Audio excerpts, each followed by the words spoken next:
You finally bought a new RV. Now what? Well, we can't tell you what you should do, but in this video, we're going to show you the steps that we're going to take to get our new RV roadworthy.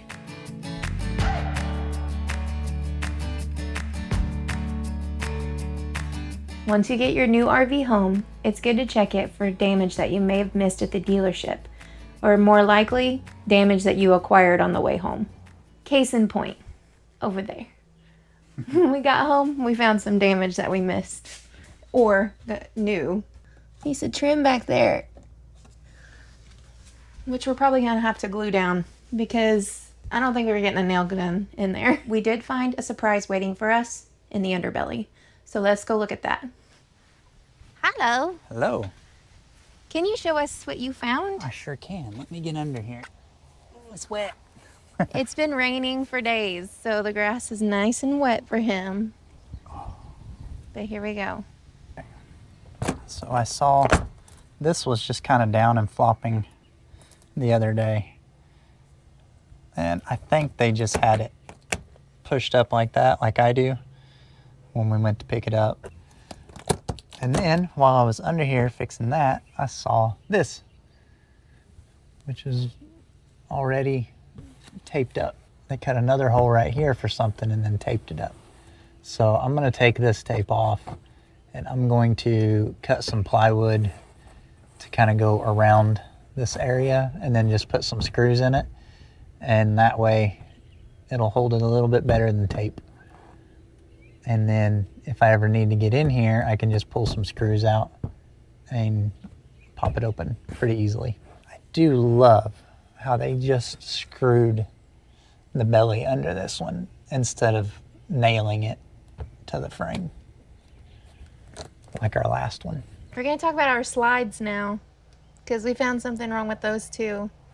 This slide looked like it wasn't evenly pushed out. It looked like it was kind of like that from the outside, and we'll show you in a minute.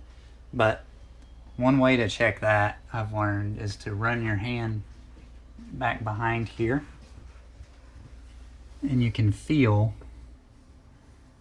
that it's not touching the seal up at the top. I can stick my fingers up in there. And then as I run my finger down, it gets tighter and tighter and tighter. And it's actually squishing the seal at the bottom like it's supposed to. So anyway. So how do we fix that? I'll show you outside. So how you fix that, I'm pretty sure, I don't know this for sure, I think this is how you do it, is under here, and you can see that they've already adjusted it. So they've raised this outside part of the slide out up, which in turn pushes the top in. So it makes it do this when you raise it up. And so I think I just need to lower this back down a little bit and that'll fix that. Now, the harder thing to fix, still fixable though, is if you look at the seals right here. See how tight these seals are here? How it's almost straight. It's not really angled a whole bunch. If you come over to the other side, see how this one is almost straight this way and it's not angled out this way much? So that means that the slide out is actually too far that way and has to be moved this way. And the only way to adjust that, as far as I can tell on this one, is under here, the screws that go up into the floor. So the screws that screw the brackets here up to the bottom of the floor. And they're slotted holes. So I think I can just loosen those screws and then move those over a little bit, tighten them, and then the whole slide out should move back to normal. We think. We think. We'll find out. And I'll let you know if I screw it up. Same thing on this one. I don't know if you can tell. The slide out is kind of Oh yeah, I can pushed see in it at the top. at the See, top. it's wider at the bottom than it is at the top. Yeah. RV seals. So one of the first things that we're going to recommend that you do as maintenance and also to get your rig ready for the road is to check and redo all your seals.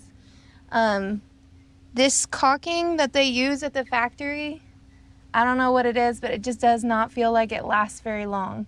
It doesn't take long for it to start rotting out, for it to start separating. I don't know why. Maybe they don't put a lot on there, so it separates quickly. They're just trying to get these things built and out the door.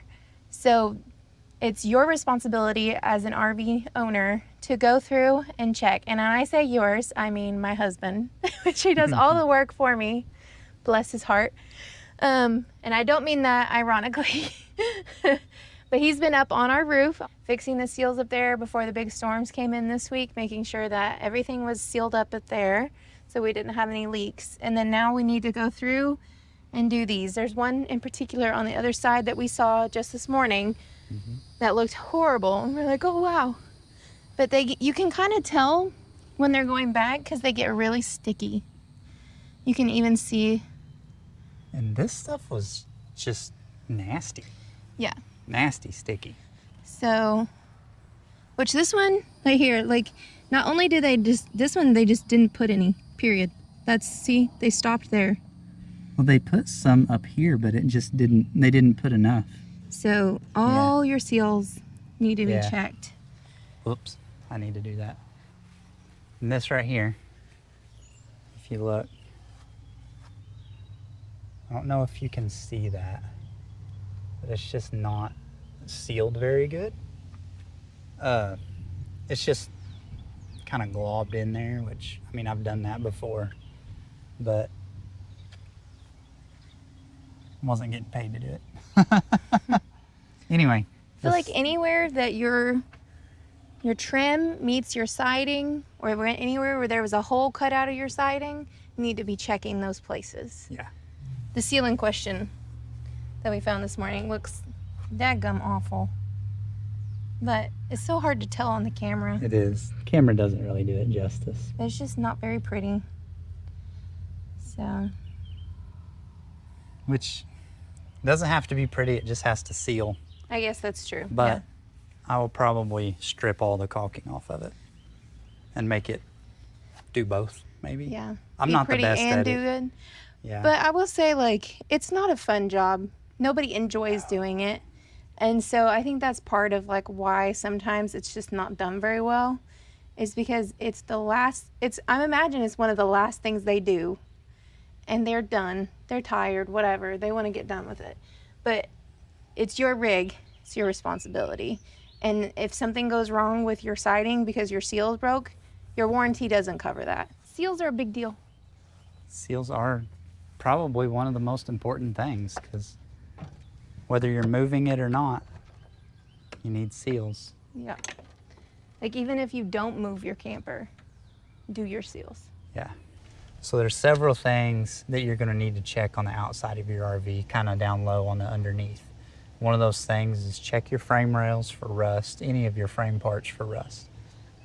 Ours has one little spot right here where it looks like they hit it with a grinder because it was bare metal. And then, of course, now rust is forming on it. So you're just going to want to wire brush that rust off or scuff it off with some sandpaper or Scotch-Brite. And then I like to use rubberized undercoating or truck bed liner on these frames because it closely matches the texture and the color of the factory. You're also going to want to come under here and look at all your wiring. You want to look and make sure that stuff like this isn't going to get in the way of anything. And this stuff right here, make sure it's in one piece. So also, a lot of 12-volt wiring on ours runs just straight out of the frame up into places up under here. And that's something that you need to check. Make sure where it goes in, that it's not chafing, rubbing a hole on anything. Just make sure it's not gotten caught by anything and ripped out or something like that. And it wouldn't be a bad idea to go ahead and put some of that wire sheathing over this too. You're definitely going to want to check your gas lines, especially on a cheaper unit like this where they have just a soft rubber gas hose running the whole camper. Our old campers had like 1/2-inch black pipe running to all the gas fittings and stuff. And this one just has soft hose everywhere. And I'll show you one thing that I found on ours. This is your gas line right here. They did a good job of clamping it up with these wire clamps. But then they ran a sewer hose or a sewer pipe support right across the top of it and pinched it. Not only is that cutting off gas supply just a little bit, it's going to hurt this hose. So that's definitely on my to-do list to fix. Is it gonna like rub a hole or something? Yeah. Okay. Yeah, it'll rub a hole.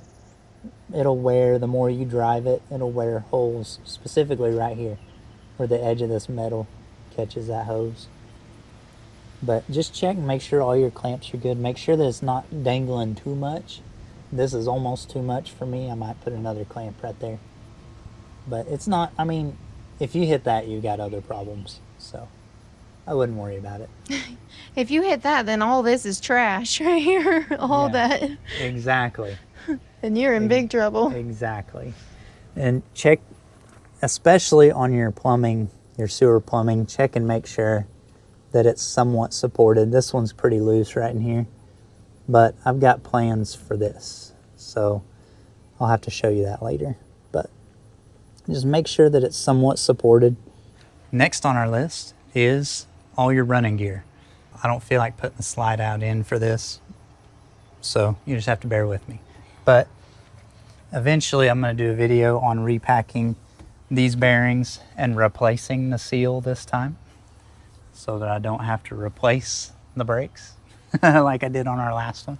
One of the things that you need to do when you buy a new RV is you need to check your bearings.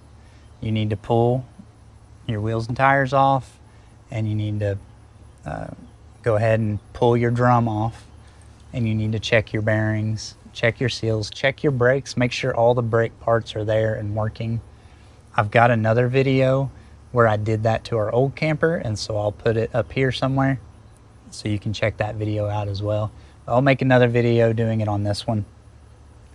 But it's very important to check that stuff because a lot of times from the factory, they either don't have enough grease in them. I've seen them where they don't have any grease in them. Sometimes the brake parts will be just not quite right, and you'll have to adjust them or fix them. Somehow maybe there's a spring or a retainer that's just not in the right spot. And then you're going to want to repack your bearings, replace your seal, and that way you know you are good to go for whatever trip you want to go on. One thing that you need to do, I do it before and after every drive day, is you need to get down here and you need to look at your springs, look at your bolts, make sure that there's a nut on the back side. A lot of times what I'll do is I'll look across and make sure that nothing's broke, and then go to the other side and look across to this way. But make sure your hangers are in good shape. There's no cracks right here. Make sure there's no cracks forming up here. Most of the time, if they've got this tube right here, they're not going to crack right here, at least in my experience, but y'all might have experienced it, something different. Anyway, make sure your springs aren't flat. Make sure they got some arc to them. Make sure that your wiring going into your brakes is still there. You want to look, make sure that all these nuts are still there. There's a way to check this, which I'll show you here in a minute. You want to make sure that your shackles are in good shape, because these are, like on this one, these are just your basic shackles. So they're going to be the first things to go, basically. A lot of times your equalizer, if you have a lot of miles on them, will wear out up in here. This hole through this equalizer will wear out before anything will, in my experience. But make sure your bolts are tight. This one is sticking out, as you can see. And that might not necessarily mean that the bolt's loose, because a lot of times these are shoulder bolts. And they have a a definite stop in them, but this needs to be bottomed out right here. So, because there's splines in here to make sure the bolts don't rotate. Look at your lug nuts, make sure that they're tight. I check the torque on mine quite a bit. Check your tires, make sure they're not cracked. Specifically, most of them will crack right here and then right here. But check them for everything. Look at them, stand off at a distance and look at them, because there might be a knot pop up on one of them that you wouldn't necessarily see if you weren't really looking. So look at your axle tube. Make sure, most RV axles are cambered. Make sure it still has the camber in the axle. There's another access hole. A big access hole, it looks like, in the underbelly right there. One thing we learned on our other one, make sure that these screws don't back out on this support right here. Because sometimes we've had this screw up here back out and it'll swing down and it comes really close to cutting a tire. So the way I was taught to check U-bolts by the old guys is to hit them with a hammer. And if they make a super sharp ping like that, that means they're tight. And I don't feel like loosening it and having to replace the U-bolt to show you what it shouldn't sound like. But if it's like a thung, like a dull sound, then that means it's loose. But if you just hit them, see how sharp that sound is? That means they're tight. It's not precise, but it's the way the old timers been doing it for years. So that's the way I do it. And it wouldn't be a bad idea if when you have your wheels and tires off and you're doing your bearings once a year, that's how often I do them, is every year, to take a torque wrench and retorque those U-bolts. Just make sure they're torqued right. And then the rest of the time, get in there, whack them with a hammer and make sure that they still go ping instead of boom, and then you'll be fine. I love the scientific method of ping versus boom. Very scientific. So smart, so scientific.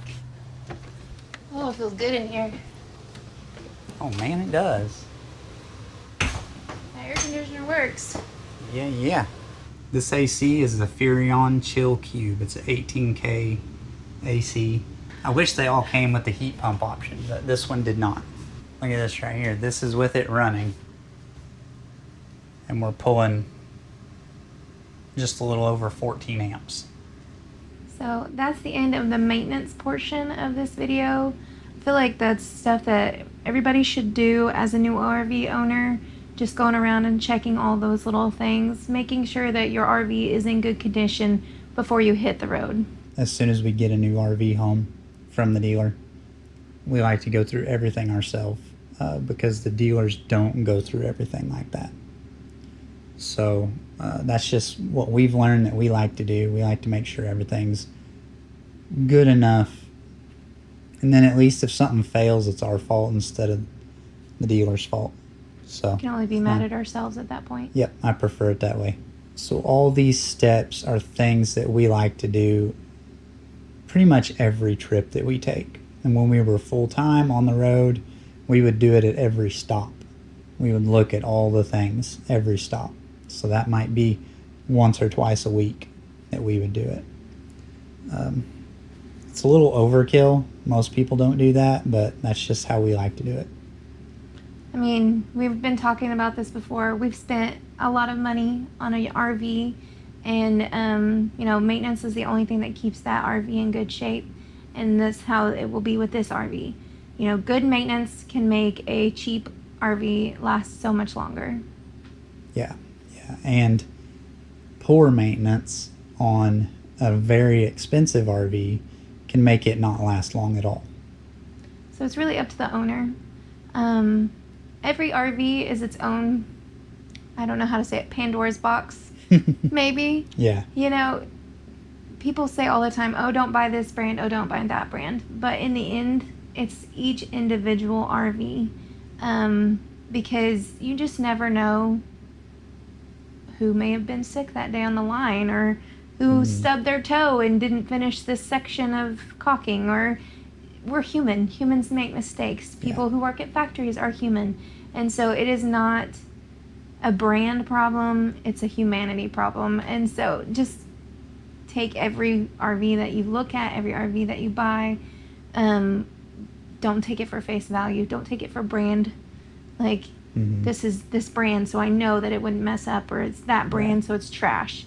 I don't do that. I mean, you can do that, and I'm sure, yes, there might be less problems with certain brands or different problems with others, but in the end, it's just take it unit by unit. But I'm not saying that the Riverstones and the Brinkleys aren't built better. Like, I completely understand the construction of those units and how much better those units are built. Quality of materials. Than this Salem Hemisphere. The Salem Hemisphere is not built with, great processes and great materials as far as the construction quality. I don't really care about furnishings and appliances and fixtures and stuff like that. That's all stuff I can change easily. What I care about is like the frame, the floor, the walls, the roof, the wiring, and the plumbing. And we all make mistakes and get it wrong from time to time, or cheap out on things, So I understand. Just take that into consideration when you're looking. A lot of people have said that it's a piece of junk. Yeah, it might be, but they're all pieces of junk technically at some point. A cheaper piece of junk. Yeah, it's just a cheaper piece of junk. So now we're going to go into some of the changes that we're going to make inside that are just purely to make RV living easier for us. Yep. Cosmetic things, simple things in the boys' bedroom, things that we are going to modify in here to make this RV better for us to live in. One of the things that they say is like, don't change it, you'll ruin the resale value. Well, we are very good at putting it back to factory and making it look done correctly. If you're not that way, maybe don't make some of the big changes, but in the end, you're the one that's dealing with it, living in it every day. So you're gonna do what you need to do to make it comfortable for yourself. Yeah, and especially if you're thinking about resale value, if you're concerned about that, but you still want to make it yours, try finding the materials or ordering materials from the factory that built your unit. Yeah. Order the same finishes of materials. Yeah, you can go to the parts desk and ask them to order you a panel of the wood that matches your unit. Yeah, just try to make everything look factory when you do change it, and then when you trade it in or sell it, unless you tell them that you changed that, they're not going to have any idea. Yeah, we added carpet to our very first RV. When the slide out linoleum cracked, we ended up adding a carpet to it. We found one that was in the same, matched the carpet that was in the bedroom, and they had no idea that we'd fix that. Yeah. Matt, in our last RV that we sold, Matt built shelves and added shelves back into the washer dryer cabinet. Also, he built a shelf behind the couch. They had no idea that we'd added that. Yeah. So, because it was materials that were provided that were the same color and finish as the rest of the camper. Yeah. Let's go look at what we're going to change. So, as you guys may know, we have 2 boys, and they are not getting any younger. This is their bunk room. What we are going to do in here is we're going to take these top bunks off. So that way they have plenty of headroom. But this way we can put a larger mattress for them to sleep on, and they'll have plenty of headroom and not have to worry about bonking their head or anything. Although the other day they came in here like, we want to leave it. I'm like, oh, no. But eventually we may add some kind of shelf across here. We're not sure, but we know for sure that we're taking these down. So the next thing we're going to be doing is we're going to be shifting this couch one way or the other. I'm not exactly sure. But as you can see, it doesn't quite,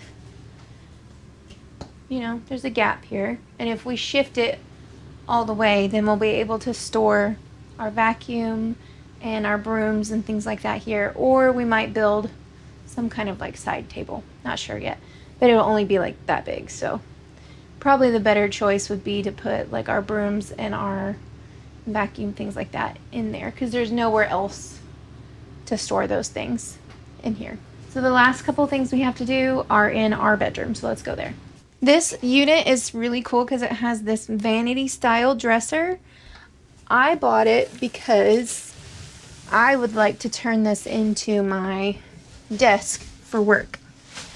So we're gonna get me a rolly chair that we can pack, and then we'll put my computer right here and my keyboard and pick a different chair so that I'm better up, a little higher, you know.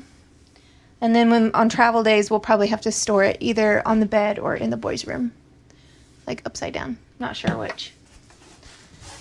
But I really like the desk that I have in the house is not any bigger than this width-wise, so I'm not too worried about that situation. The next thing in here will be our new washer and dryer. Not new. New in here, but old. Our old washer and dryer. Old washer and dryer. So Matt will be taking these shelves out. This is what we're talking about, reusing material. So we'll save all of this material. If we need to take the washer out when we're done with this unit, we can put the shelves back. Or if we decide we want to sell it with the washer in it, we can use this to build other thing, repair anything else that we might need to repair, stuff like that. So get creative where you get your supplies too. But this is the washer side, and this is the dryer side. And Matt will have to go in here. This is where it says the dryer vent goes. We'll see. I don't trust it though. He's like, I don't trust We're him at gonna all. wait until we get a good, like a dew on the side of the camper. Yeah. And see the framing. Our last unit, they actually put, did they? I think we decided No, they it was didn't. extremely close though. It was very close to the aluminum frame. Yeah, to a stud. Now it they was like did right against drill the stud. through the stud in under our sink in that one. Yeah, the kitchen sink. They drilled Yeah. straight through a stud. But that's the big mods that we're going to be doing in here. And then we're going to be adding a few things outside. Our last updates are out here on the outside of the camper. You actually can't see it because it's under the slide out. Tires. So I really don't like the fact that these are 15s. At least they do have the 12-inch brake drums underneath, which is nice that it's already got 12-inch drums on it. But I would prefer a 16-inch wheel and tire, but that's quite a bit of money. So I think I'm just going to upgrade to a 15-inch all-steel commercial tire. I think those will be a lot better than these Maypops that are on here. And Did you just say Maypop? yeah, they're called Maypops. Cheapo Depot tires, they're called Maypops because they may pop, they may not. Oh boy. Also on our tires, I don't know if you can see this. We'll try to zoom in. Oh yeah. We have little bitty sensors. I'm gonna make Matt zoom in. But these things are awesome. These are the TPMS sensors from our Halo View backup camera and TPMS system. And we love them. They're great. They do temperature and PSI. We haven't had any issues with them at all. Except for it screaming at us because we had it set to the wrong one. And we were like, how do you mute this thing? Yeah, it took forever to figure out how to just mute it. Another thing that we have added, well, I say he, is that right there. Backup camera. It is a lifesaver when we're pulling the camper. Mm-hmm. Makes it so much easier when you need to merge over or if you're passing somebody to just look at that camera. And obviously, like, you have to check your mirrors. Like, the mirrors are the primary thing I use. But if I need to see if I can get over or not, like, I'll check my mirrors and then check this as well. And this really helps to show that distance between you and the car behind you. But we always calibrate it with people. Like, she'll stand back here and stand a certain number of feet behind us, and I'll look on the screen in the truck, and that way I know where, you know, like actual distances. So Very helpful. yep, extremely. especially when you're merging. So one of the improvements that they try to sell you when you're at the RV is bug screens. Yes, you need them, but don't buy them at the RV dealership. It's going to be a lot cheaper if you get them on Amazon. Yep, for sure. We still have to do that. Yeah, we do. I keep forgetting. We need to do it quickly because I don't want any dirt daubers in my stuff. Definitely not. Okay, and then the last thing that we will do for now that we know of is up here. This does not look like much space, and as far as the floor is concerned, it's not much space at all. But it's super tall. Like, it's about 30.5 inches tall. And so we're going to add most of one of those bins that we had in our fifth wheel. I wonder if we could add like little things to put our fishing poles in here. Yeah, we might do that. We might put things to hang our fishing poles like up here, hang them from here. On this side over here. Put our fishing poles, our lawn chairs. Yeah. And I could also, I've got some hooks I could put up here somewhere to hang our like hoses and cords and stuff. I'm not really sure just yet. But those are the things that we've been talking about. Not a lot of space, but also there's enough there that we can really add the things that we need, not get too out of control. Yeah. And we might add another battery. I'm not sure. Oh, yeah. So there's room to add one more battery exactly like the factory one. And so I might add a second battery. If you're new to the RV community, welcome. It is a great place to be. I know a lot of people complain about quality of builds and things like that, but I feel like for the most part, the good outweighs the bad. Yeah, we decided to go on the cheap side. Get a little smaller something too. And we figure something like this, and then if we can trade the truck in for a So single we need a wheel. smaller. We need something smaller. Yeah, single wheel short bed. I mean, something that's a little bit easier to get around town in or park in. Yeah. Some of these small towns that we really like to go to, Big Booty Judy's just, she's just a little too thick, you know? She's got some heels. But we're kind of looking for a truck now. Yeah. But He's looking. I'm just saying, you get what you want because I don't care. she's just like, don't talk to me about it. She's like, I don't want to deal with it, It's true. which is understandable. I mean, we would keep this truck if things were different, you know. If we were going to go ahead and get some more property, and when I say more property, I mean like a lot more property. Yeah. I don't mean like 2 acres or 5 acres. I mean more. Anyway, we're gonna be doing some work on the truck, trying to get it ready to sell, possibly. And I'm trying to get Vincent to take us to Branson or something like that for a little bit. yeah, I'd love to go. So maybe we can do a video about where we take this thing first. Yep, exactly. Who knows? We do have to do some work on it though. So the next video may be us doing the work. Yep. Because this video was nothing but talking about doing the work. Pretty much, yeah. This is too much yapping, not enough doing. Yeah. You know what I mean? So if you want to see those changes that we're talking about, subscribe and come back and check us out next week. Yep. And as always, thanks for watching.